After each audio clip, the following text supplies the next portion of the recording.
Kali ini kami mengajak Anda untuk berkeliling ke Pulau Maratua. Pulau ini merupakan pulau terluar di Provinsi Kalimantan Timur. Pulau ini memiliki keindahan pantai dengan pasir putihnya yang membentang mengelilingi pulau. Tak hanya itu, pesona keindahan bawah lautnya sangat mempesona. Bagaimana tidak, hamparan terumbu karangnya yang dihuni jutaan biota laut jadi daya tarik tersendiri. Tercatat, setiap tahunnya 8.000 diver profesional dari seluruh dunia menyelam di pulau ini. Di sekitar Pulau Maratua, Anda juga bisa berkunjung di gugusan pulau yang tak kalah menariknya. Ada Pulau Sangalaki yang merupakan rumah bagi penyu, bahkan menjadi kawasan parimanta.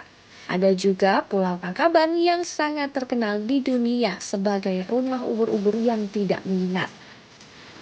Bahkan jika Anda beruntung, perjalanan wisata Anda akan ditemani sekelompok lumba-lumba yang berenang hingga berlompatan di permukaan air tepat di samping perahu Anda. Mereka seolah-olah menyambut liburan Anda. Ya, untuk terumbu karangnya di sini itu masih terjaga ya, masih indah dilihat.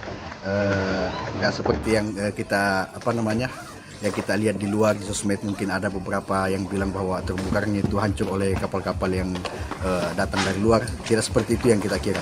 Masih indah, masih sangat bagus. Kami disambut ada beberapa kumpulan lumba-lumba yang sangat indah menurut kami. Kenapa sih milih liburan di Maratua? Kenapa ke Maratua? Ini paling dekat dari Samarinda, cuma 1 jam, nggak nyampe 1,5 jam udah sampai langsung ke Pulau Maratua. Nah, jika Anda ingin berlibur, tak ada salahnya Pulau Maratua bisa menjadi pilihan Anda bersama keluarga atau teman Anda. Selamat berlibur.